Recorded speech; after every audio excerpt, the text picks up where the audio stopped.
The dogberry trees are looking spectacular right now, or mountain ash. Fun fact here, Newfoundland is for migrating birds, a lot stop off here on their way to warmer grounds, I guess. But they eat the berries as they're fermented, and they get drunk. They run into windows, they just fall on the earth below. I think there's even a group that tries to save these drunken birds. I think it's a waxwing, I can't remember the name of it. But it's awfully funny to see them. And they go from tree to tree to tree and just have a party, get drunk, fall on the ground, and when they wake up, they fly away.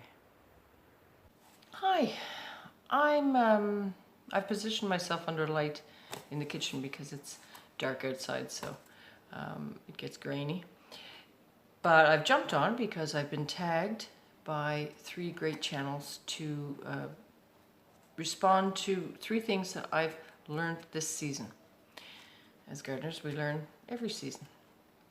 So it was hard to choose. But I have chosen 3.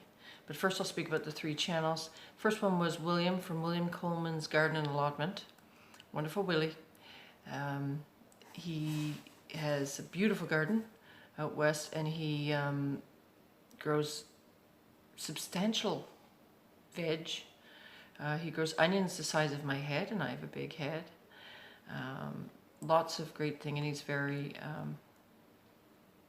descriptive in how he plants and grows. Great channel to watch. The next one is Lori from Uprooted. Lori claims that she's a fairly new gardener, and her garden this year is absolutely amazing. She does have pests, some scary pests, we all do, but she had the disgusting little squash bugs, my goodness. But beautiful, beautiful garden. And the third one is Marie Currie, another beautiful gardener, beautiful flower gardens, everything. She knows her plants and grows interesting varieties. Her onions have inspired me to do, well, for little pickling onions, but also she's got great, I think they're like an Italian red onions and so on and so forth. So 3 great channels and 3 supportive channels. So I'll put those links below and I'll jump on in. So 3 things that I have learned this season. First, what I've learned, I can grow tomatoes outside. In my climate,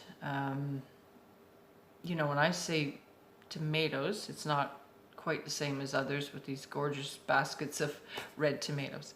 But I did get a few red ones on the vine, and then was able to bring them in, and they've turned red. Not as good, but almost a win-win. So, number 1, learning.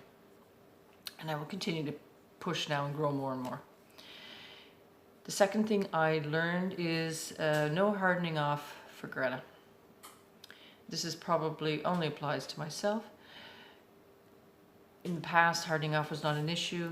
I lived in a province with a much warmer climate. So I knew it would be a challenge here. And it's just not worth the effort and the return for me at this point. Maybe someday I'll get a geothermal greenhouse out in my cliff, and it will work better. But I work away from home, you know, and it's 11 hours minimum. It's my peak season at work, so I'm lucky if I'm off on the weekends to do the little bit here, a little bit there. Just doesn't work. And then when I get it out, we have a week of crazy winds that just snap the poor wee plants just when they look like they're doing well. So, not worth the effort. The third thing, they kind of all combine for me. My husband and I made a big life change to move to this province. And with that, we, you know, we left good jobs in the city. Whoa, whoa, song there. I won't sing it. But we came out here, and there are limited jobs, and the money's much different, and we never had money to begin with. So growing for me was important. It was a mission. So I guess my third big learning was I can do it. I'm not there yet, but I can do it. I can get to vegetable self-sufficiency for my husband and I. Very important again to put food on our table. As I say, we're just two little old folks. We don't have any money. My husband built this house with his hands. Aside from the frame, it's been a long, slow process. We're still not done. We pick away when we can. That's the joy of it. It's the fun of it. You may have noticed I don't have a veranda on the front of my house. Just not been the first priority. There's a lot of work that still needs to be done, and we're picking away. But it was important for me to see in this climate if I could grow what I want to eat. And having said that there's very traditional vegetables that are grown here. They're root vegetables, and that's because of the weather. But that wasn't good enough for me. I wanted to make sure that I could provide with us. So between storage and the growing, the short growing season, I can do it. So those are my three. So now I'm going to tag 3 channels. The first one I'm going to tag is Ryan from A Little Dirt Never Hurt. Ryan's a great gardener who I know has learned some things this year because he made a huge jump. He's worked like a dog to market gardening. So Ryan, you're probably too tired to even look at this, let alone respond to it, but I'm going to throw it out there. Next one is Clarice from Clarice's French Gardening. Lovely lady, lovely Scottish lady living in France. Beautiful garden, beautiful flowers.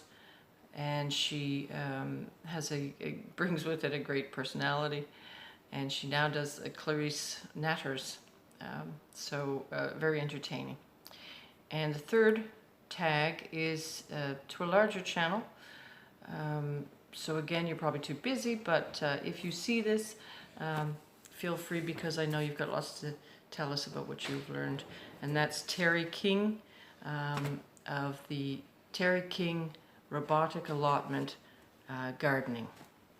Terry has so much knowledge, and he shares it freely, and the good, the bad, and the ugly. He experiments a lot. He has recently had some radio and TV, I think, press, and he's also won for his giant veg at the Malvern show. So he's the king of giant veg and the king of compost. So I will put links to these. Please visit these channels, and thanks again for being tagged. It's fun to for myself to review what I may have learned, and in doing so, looking at what didn't, what I can do better, and so on and so forth. So have a great night.